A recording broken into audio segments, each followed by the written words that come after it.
Hi guys, Assalamualaikum and welcome again sa Amer TV. So pag-uusapan natin ngayon ay kung paano mag-submit ng loan application sa East West Bank. Okay, so first i-open natin itong Chrome. Then search lang natin personal loan East West Banker. So ito yung lalabas guys. And then i-open lang natin. Okay, so ayan. Then pindutin natin itong apply now. Yan, ilalagay natin yung personal information natin guys. Okay. First name natin, middle name. So lahat ng may asterisk dyan, ibig sabihin mandatory, kailangan natin lagyan ng information. Okay. Ayan. Okay, birthplace.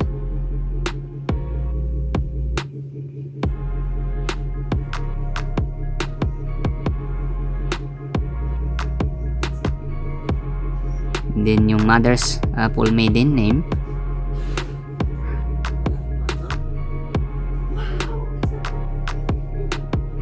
Ayan.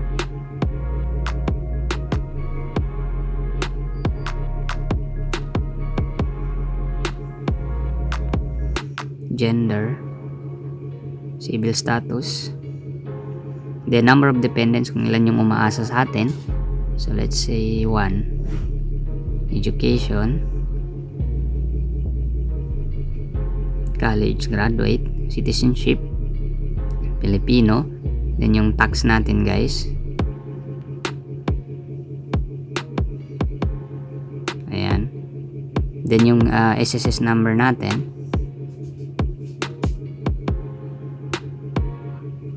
Okay. Then yung present home address natin.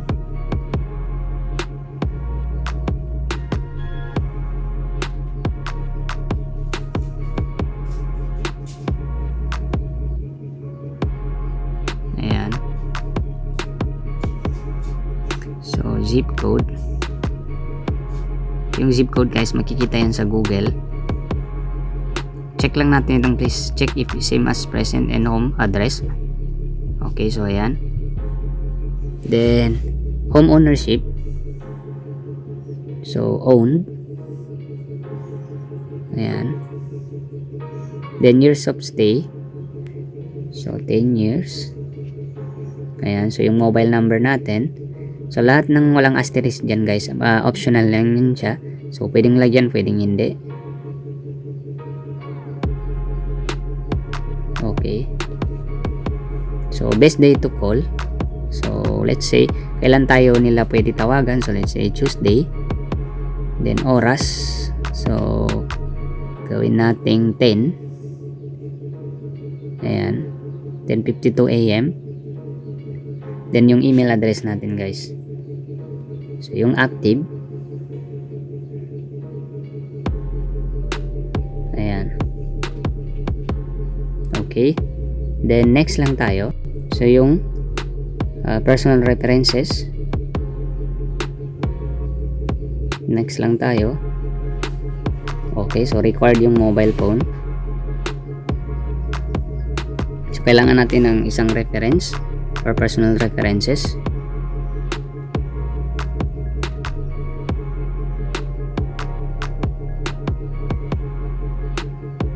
Ayan.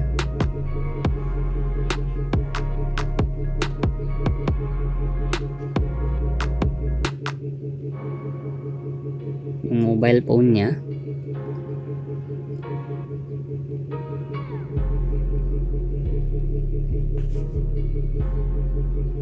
Ayan.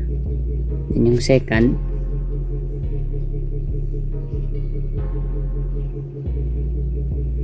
So dalawa yung kailangan natin guys.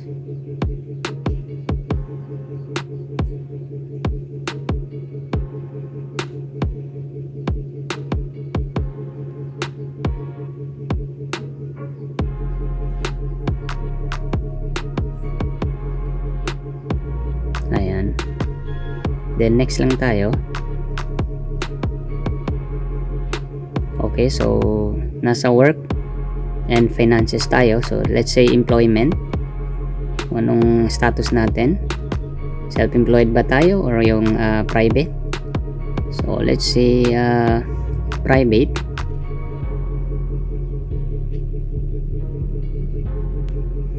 So ayan, 4 years.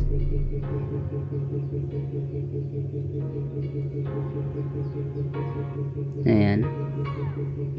Position. So clerk. Position title.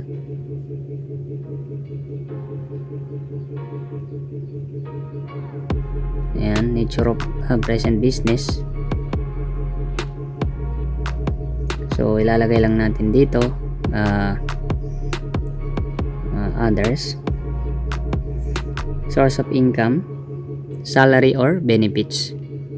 Ayan, occupation. Okay, so kung wala dito, dito lang tayo sa others.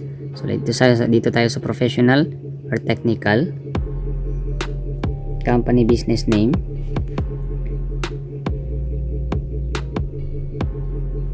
Software development. Lalagay natin ito yung business natin o yung company na pinasukan natin. So business address. Ayan.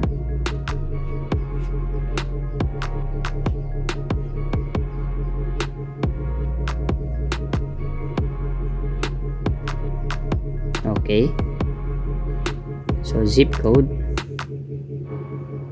9,600. Ayan. Then yung business phone number kailangan natin ilagay, guys.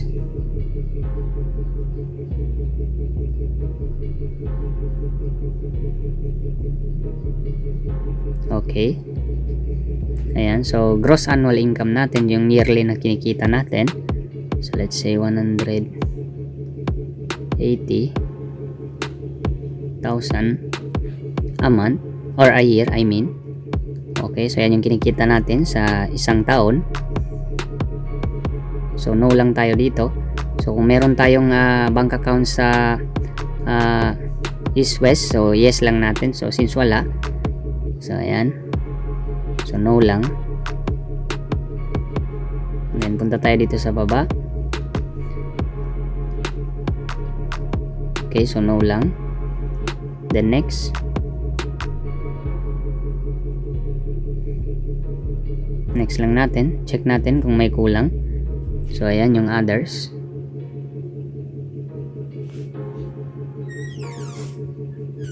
Ayan.